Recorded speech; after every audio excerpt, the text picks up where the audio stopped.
আমি শুধু আপনাদের এটুকু বলতে চাই যে ৩১ দফার বিষয় ইতিমধ্যে আলোচনা হয়ে গিয়েছে, তবে আমাদেরকে এখন রাজনৈতিক দলের কর্মী হিসেবে আগামী নির্বাচন না হওয়া পর্যন্ত যে ধরনের বাধা বিপত্তি আসতে পারে সেই ব্যাপারে সজাগ থাকতে হবে। এবং আমি মনে করি যে ঢাকা মহানগর দক্ষিণ বিএনপিরই এটা সবচাইতে গুরু দায়িত্ব যে বাংলাদেশে আগামীতে একটি সুষ্ঠু সঠিক নিরপেক্ষ নির্বাচন যাতে অনুষ্ঠিত হয় সেটি নিশ্চিত করা। অন্য কোনো ধরনের অপশক্তি যাতে আমাদেরকে এই নির্বাচনের থেকে অন্য কোনো দিকে নিয়ে যেতে না পারে সেটিকে নিশ্চিত করা আমাদের প্রধান দায়িত্ব।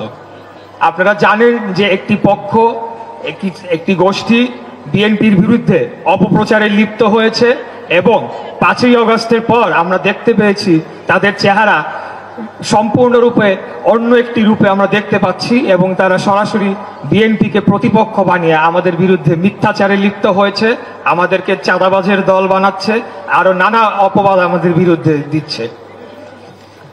হয়তোবা বিএনপি বিশাল একটি দল, লক্ষ লক্ষ কোটি নেতাকর্মী, বাংলাদেশেও তো অনেক অপরাধীরা রয়েছে, তার মানে কি পুরো বাংলাদেশটাই একটা অপরাধীদের দেশ?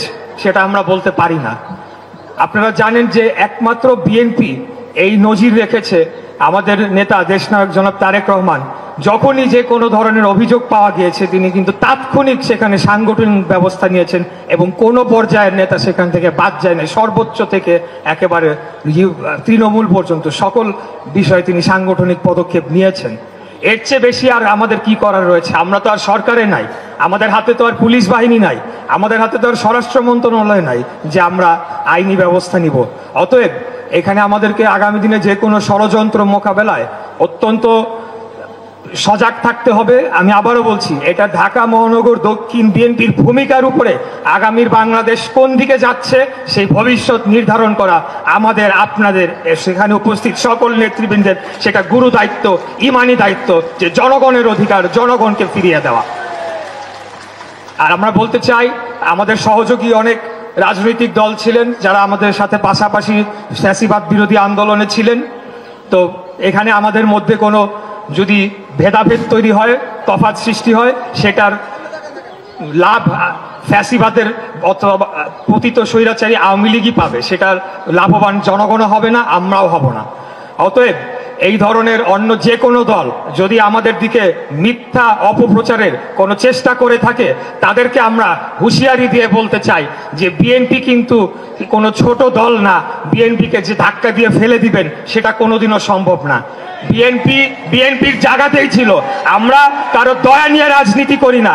2011 সালে তত্ত্বাবধায়ক সরকার ব্যবস্থা বাতিল করার পর থেকে আমরা গুলি, হত্যা, গুম, খুন সবকিছুর মাঝেও আমরা রাজপথে বুক চিতিয়ে দাঁড়িয়ে থেকে আন্দোলন করেছি। আমরা ওই আমাদের পরিচয় পাল্টাইয়া আওয়ামী লীগের, ছাত্রলীগের বেশ ধরে আমরা লুকায় থাকি নাই। আমরা শহীদ জিয়ার আদর্শের সৈনিক, আমরা সেই বিশ্বাস নিয়ে, আমাদের রাজনৈতিক আদর্শ নিয়ে আমরা আন্দোলন সংগ্রাম লড়াই করেছি এবং যতদিন বাংলাদেশ থাকবে ততদিন বাংলাদেশ জাতীয়তাবাদী দল, শহীদ জিয়ার আদর্শের দল বাংলাদেশের মাটিতে জীবিত থাকবে ইনশাল্লাহ। তো আমি আর বক্তব্য দীর্ঘায়িত না করে শুধু এতটুকুই বলতে চাই, যে কোনো সময় যে কোনো লড়াই সংগ্রাম করার জন্য আমরা প্রস্তুত, অতীতেও ছিলাম এবং আগামীতেও আমাদের নেতা দেশনায়ক তারেক রহমানের নির্দেশে এবং আমাদের মহানগর দক্ষিণের সংগ্রামী আহ্বায়ক জনাব রফিকুল আলম মজনু এবং তানভীর আহমেদ রবিন ভাইয়ের নেতৃত্বে যে কোনো সময় যে কোনো ডাক আসবে আমরা রাজপথে অবস্থান করার জন্য প্রস্তুত রয়েছি ইনশাআল্লাহ।